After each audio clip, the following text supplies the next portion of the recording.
And good morning. How was your test? Did you do your test well? So many children have not written so many answers. Are you learning? Are you able to understand? What all lessons are given? Please again and again revise because we have finished now FA1 and FA2 you have to be ready another 3 lessons. Okay, children. Now, how many lessons we have finished? We have finished totally 7 lessons. And today I am going to start the 8th lesson, that is body movements. So, before I could start body movements, I would like to ask you few questions. What you have already learnt in the previous class. How many sense organs do you have? You have 5 sense organs. What are those? Eyes, nose, ears, tongue, and skin.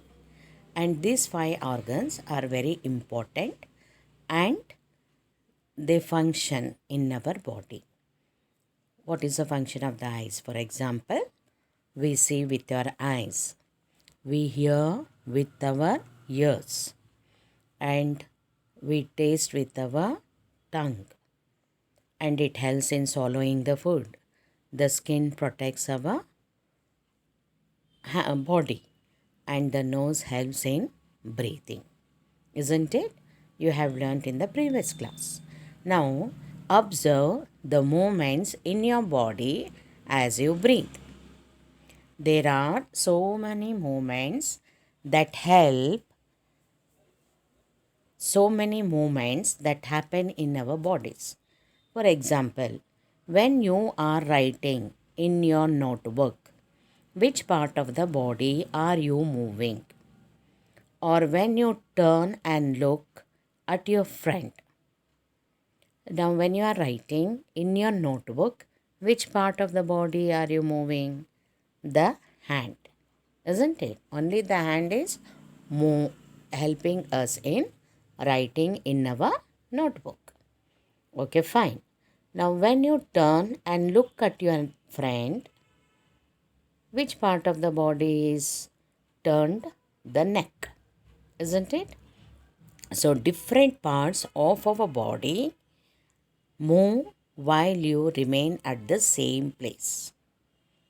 Different parts of your body move while you remain at the same place. So, in this example, we have seen hand moving and the neck moving right and left. And suddenly, when we turn at the back too. So, you also move from one place to the another place. So, you get up and go to your teacher, or you go to the school, or you run about in the ground, isn't it? And after the school, you go home and you walk, run, skip, jump, and move from one place to the other place. So, some moments or many moments happens in our body. Now, let us see how animals move from place to place. Before we could go to the table 8.1, Bujo wonders about movements in the plants. Have you noticed plant moving from one place to the another place? No. But they show another kind of movement.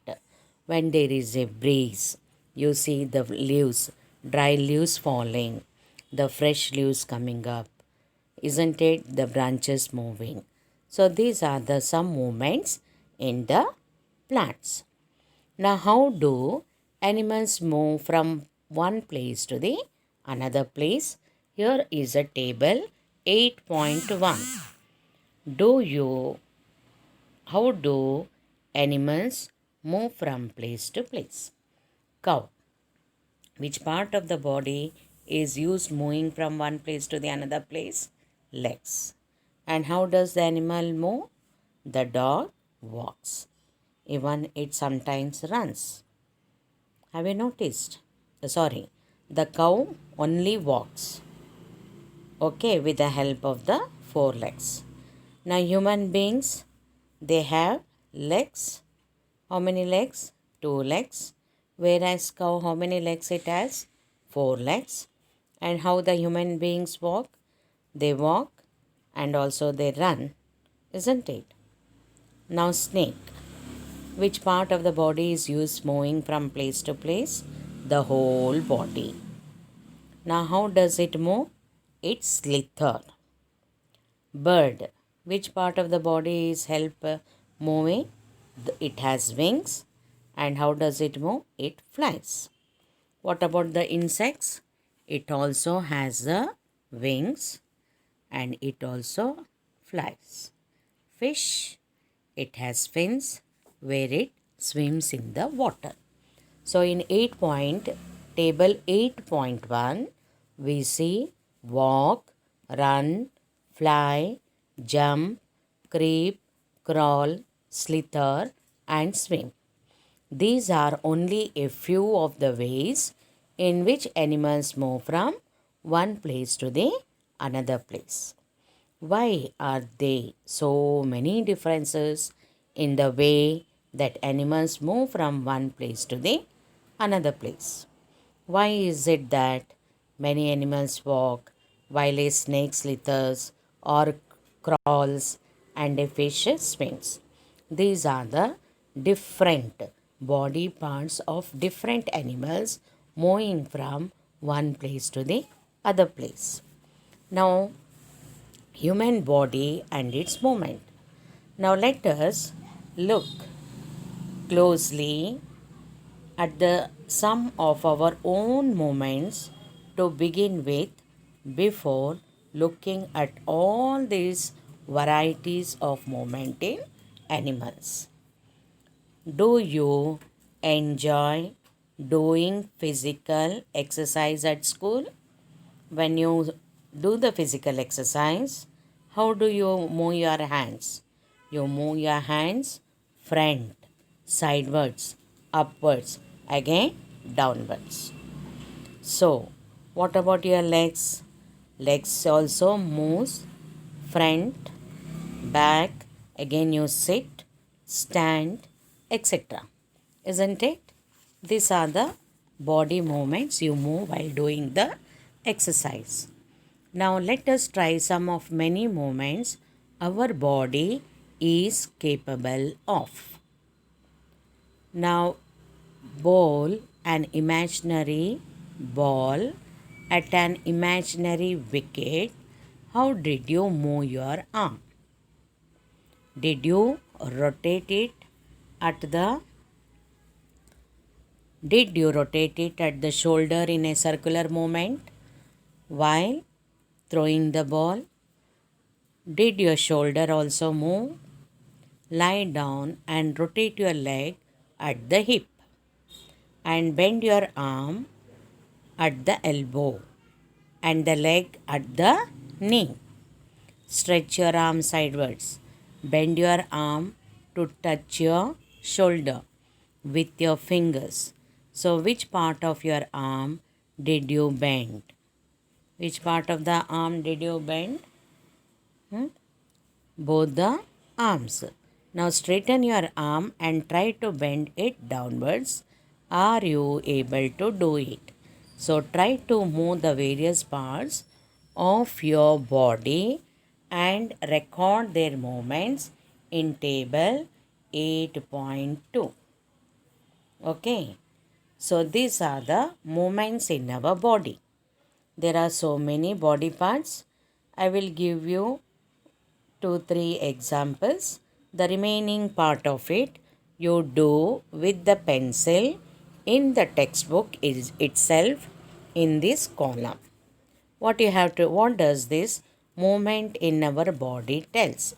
The first line is showing the body part, that is neck, wrist, finger, knee, ankle, toe, back, head, elbow and arm.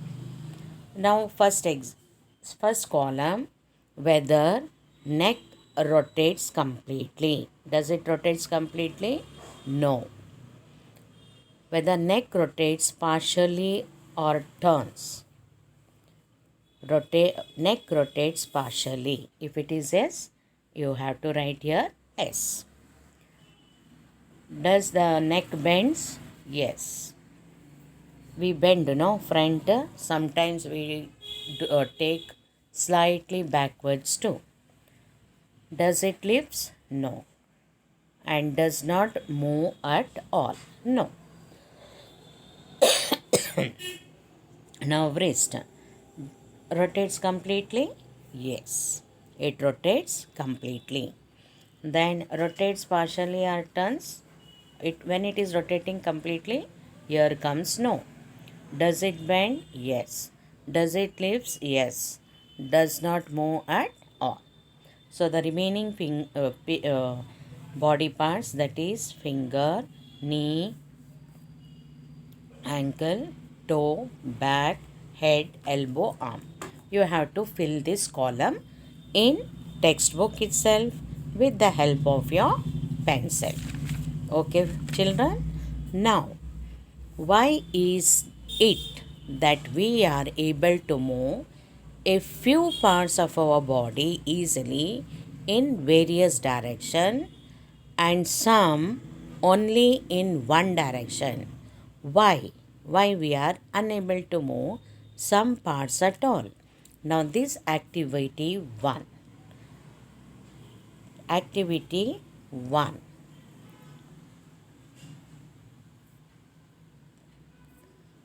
Did you? Now what does activity 1 tells? Place a scale lengthwise on your arm so that your elbow is in the center. Now say this, boy, this is the arm. So what you have to do, place a scale length. This is the scale length and tie here. Now, where did you tie?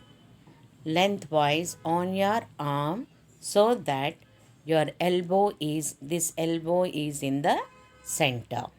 In figure 8.1. Can you bend your arm now? Try to bend your elbow. Are you able to do it?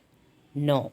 Why? Because the scale is tied over there and elbow is in the center. When this is tied, it is not free to bend. If you remove the scale, it can easily bend. Okay. So did you notice that we are able to bend or rotate our body in places where two parts of our body seem to be joined together, like elbow, shoulder, or neck. These places are called joints. You can touch and see where is your elbow, shoulder, or neck. How are they joined? And how these are able to move or bend. So these places are called, what are they called? Joints. Now can you name more such joints? If our body has no joints, do you think it would be possible for us to move in any way at all? So, what exactly is joined together at this joint? Now, for example, press your fingers against the top of your head. Face, nose, ear, back of the shoulder, hands and legs, including the fingers and the toes. Press. What you have to press? Your finger against the top of your head. How it is? It is hard. Top of your face. How are the face? The cheeks are soft. Again, touch the neck. Press it. What do you notice? You see some soft bones. You touch the nose. What do you notice over there? Again, you see the soft bones. Back of the shoulder in the same manner. Hands. You see hands. You press it. you see middle part, it is hard.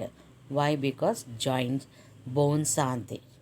Even to the legs there are bones. Now touch your finger, you see small small bones inside it. Touch the toes, you feel small small bones. So do you get a feel of something hard that is against your fingers? The hard structures, the hard structures, what are they called? Are the bones. So repeat this activity on other parts of body and so many bones. So bones, what is the function of bones? Bones cannot be bent. So how do we bend our elbow? It is not one long bone from the upper arm to our waist. It is not one bone from upper arm to our waist. It is different bones joined together at the elbow. See, from shoulder to elbow there is one bone, and from elbow is fixed, and from elbow to the wrist there is another bone, isn't it? Similarly, there are many bones present in each part of the body. You can touch and you can feel it.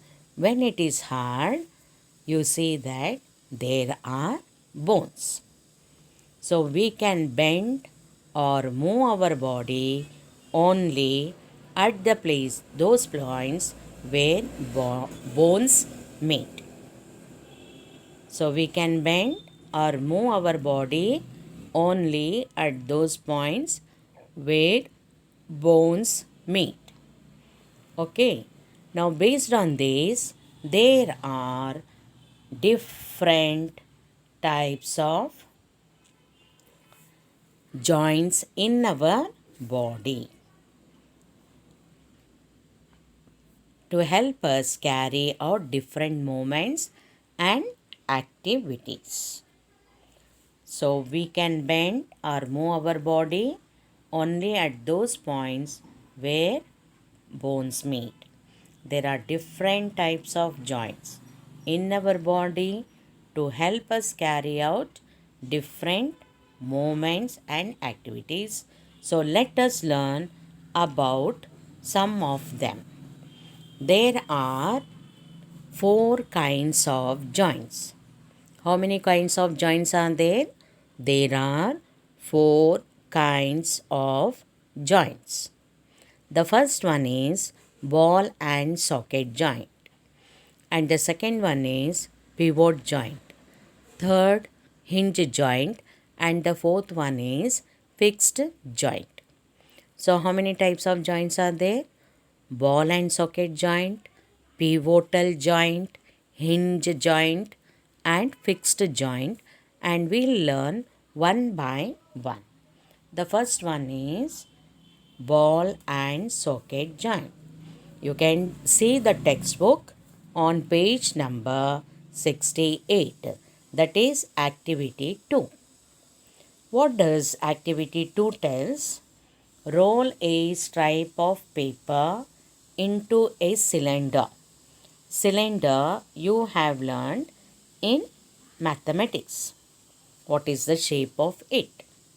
Okay, this is the cylinder. This is the paper cylinder. Okay, fine.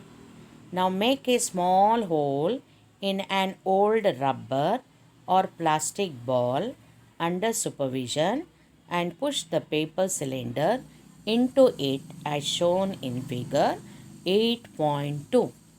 See figure 8.2. What is that? This is the under the supervision. What you have to do? You have to make a small hole in an old rubber. You take old rubber or plastic ball under the supervision and push this paper cylinder into it as shown in figure 8.2. Okay, then you can do this activity too after completing the lesson. Now you have You can also stick the cylinder. You can also stick the cylinder on the ball or put the ball in a small bowl. Does the ball rotate freely inside the ball? Does the paper cylinder also rotate? See here. This is the ball bowl. BOWL. This is the bowl. This is the ball. And this is the paper cylinder. So imagine that the paper cylinder is in your arm and ball is in its end. The ball is like the part of the shoulder to which your arm is joined. So the rounded end of one bow fits into the cavity. What do you mean by cavity? It is a hollow space on the other bone. So we can see that in figure. Which figure? 8.3. This is the ball and socket joint. And this is the thigh bone. And this is the hip bone. Okay. What do we notice in 8.3? The rounded end of one bone fixed to the ball into bone fits into the cavity. This is the hollow space, and such a joint allows movement in all the direction. This movement allows in all the direction.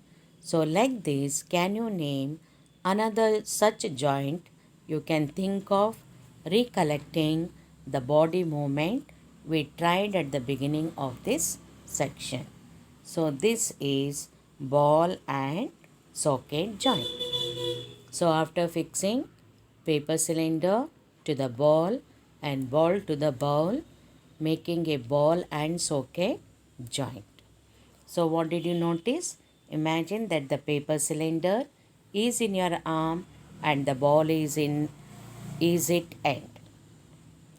The bowl is like the part of the shoulder to which your arm is joined. The rounded end of one bone fits into the cavity. Cavity is nothing but it is known as hollow space of the other bone. Such a joint allows the movement in all direction. So, in all direction. So, this is the ball and socket joint. Now, next, second one is pivotal joint. What it is? Pivotal joint. So, the joint where our neck joins the head is a pivotal joint. It allows us to bend our head forward and backward and turn the head to our right or left. Try these movements. Bend your neck forward, backward. Again turn your head to the right or left. Try this movement in the house. So how are these movements? How are these movements different from those of our arm that can rotate a complete circle in its ball and socket joint? In a pivotal joint, a cylindrical bone rotates in a ring. This is the ring, pivotal ring. You turn from right to left and again left to right. So the movement different from those of our arm that can rotate a complete circle in its ball and socket joint. In a pivotal joint, a cylindrical bone rotates like a ring. This is known as pivotal joint. Can you see? This is this. What is this? Just like a ring, which is helping us, and this is the skull. Okay, so this joint is known as pivotal joint. It helps to move. It helps us to rotate completely. That is forward, backward, right side, left side. Again you take from left to right, again right to left. So this is the second joint. Now shall we go for the third joint, that is called hinge joint. Open and close a door a few times. Observe the hinges of the door carefully. They allow the door to move back and forth. You have noticed if any guest is coming, your children are there playing, you open, close the door. Isn't it? It moves front and also at the back. So take this activity 3. Let us look at the kind of movement allowed by a hinge. Make a cylinder with cardboard or thick card paper as shown in figure 8.5. Attach a small pencil to the cylinder by piercing the cylinder at the center as shown. Then, as shown in this figure, this is the cylinder. Okay. Then, next what you have to do, make a hollow half cylinder from cardboard such that the rolled up cylinder can fit inside it easily. The hollow half cylinder with the rolled up cylinder sitting inside it allows movement like a hinge. Now try to move the rolled up cylinder. How does it move? How does it move? How is this movement different from that we saw with our constructed ball and socket joint? We saw this kind of movement at the elbow in activity 1. So, this is the direction of movement allowed in a hinge joint. What is this? This is the cylinder made with the cardboard or a thick card sheet paper. Can you see 8.5 in your textbook? So, the elbow, what is the elbow? It is having a hinge joint that allows only a back and forth movement. So, can you think of more examples of such joints?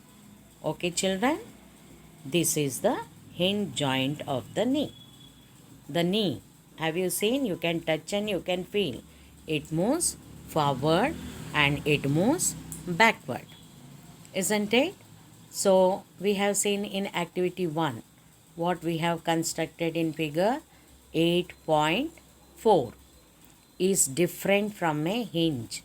Of course, it is different from a hinge, but it illustrates the direction in which a hinge allows movement. The elbow has a hinge joint that allows only a back and forth movement. So, think of some more example of such joints. So, now how many joints are over? 3 are over. One is ball and socket joint, pivotal joint, hinge joint. And which is the last joint? Fixed joints. Some joints between bones in our head are different from those we have discussed so far. The bones cannot move at these joints. Such joints are called fixed joint. What is a fixed joint? The bones cannot move at these joints. So such joints are called fixed joint. Now when you open your mouth wide, you can move your lower jaw. Isn't it? When you open your mouth wide, you can move your lower jaw away from your head. Isn't it? Now try to move your upper jaw. Are you able to move it? So, there is a joint between the upper jaw and the rest of the head which is fixed joint. So, this is known as what is fixed joint? Some joints between bones in our head are different from those we have discussed so far. So, the bones cannot move at these joints. Such joints are known as fixed joints. So, example I have given, the lower jaw is movable whereas the upper jaw is not movable. Why? Because there is a joint between the upper jaw and the rest of the head, which is a fixed joint. So, we have discussed only some of the joints that connect parts of our body and what gives the different parts of the body their different shapes. So, if you want to make a doll, what will you make first? You make a frame work, isn't it, to give the doll shape before making its outer structure, isn't it? So, all the bones in our body also form a framework to give the shape to our body. So, I have discussed all the four types of joints in our body that help us to carry different movements and activities. And with the figure, I have explained you ball and socket joint, pivotal joint, hinge joint, fixed joint, that is figure 8.2, 8.3, 8.4, 8.5 and 8.6. So again and again you read lesson 8 body movements from the beginning of the lesson till the fixed point, and some question answers are given to you. So you have to write in the rough book. This is to test you how far you have understood the lesson. What is the first question? How many sense organs are there? Name them. Name some of the body. Second question. Name some of the body movements that rotates completely. How? Third one. How does the fish move in water? The fourth one. Name the different types of joints in our body. Fifth one. What do you mean by movement? 6. Give an example of hinge joint. 7th, which of the skull bones are movable? Then 8th, how do you move your hands and legs while doing different exercise? 9th, give an example for pivotal joint. And the 10th one, what do you mean by fixed joint? Please go through the lesson. Joints, movements, I have explained you from the beginning. What are the movements? There are different parts of the body moving. Example I have given you about the writing. When you are writing, which part of your body is moving, isn't it? And when you turn and look at your friend, which part of our body is moving, isn't it? So based on this explanation, I have given you 10 questions. Apart from this, I have given you so many activities to do, isn't it? About the real clothes to paste. Please paste and write the names. The marks are there for it. Even about the leaves, collection of the leaves, I don't want any pictures. I have shown you one example here. Different types of leaves. Collect different types of leaves. See here. Different types of leaves. Dry it up and paste it like this and write whether it is reticulate venation, parallel venation. These two you have to mention over there. The example is given here. Please see to this and try to collect the real leaves, dry it and paste it, and collect the real clothes and stick and write whether it is cotton, nylon, polyester, wool, jute. You have already done in the notebook. Now you have to do in A4 size. And some diagrams I have given of pages, that is the leaf and parts of leaf, and again what else, tap root and fibrous root. It is given on science textbook page 59. Okay, children, what all is given? See again and again. Parts of a flower is clear in the textbook, parts of the stamen is clear, parts of a pistil is clear, even points are there in the textbook. Write few points on it and keep all the activities in a file, maintain in the file. When the date is mentioned, you have to send it. Don't take it easy. This activity contains marks. Okay, children? So, what all lessons we have finished for the first term? Keep on reading again and again. You have seen how FA1 test was conducted. You won't get the questions which are behind the textbook. You cannot depend only on the notes. You have to read the text. From the text, even we ask you the questions. Okay, children? Hope so. You have understood the lesson and try to do your activities. Do the homework given only in the rough notebook, not any other book. I have mentioned clearly it is to be done in the rough note book. Okay, children? Bye. See you as early as possible. Take care and stay fit.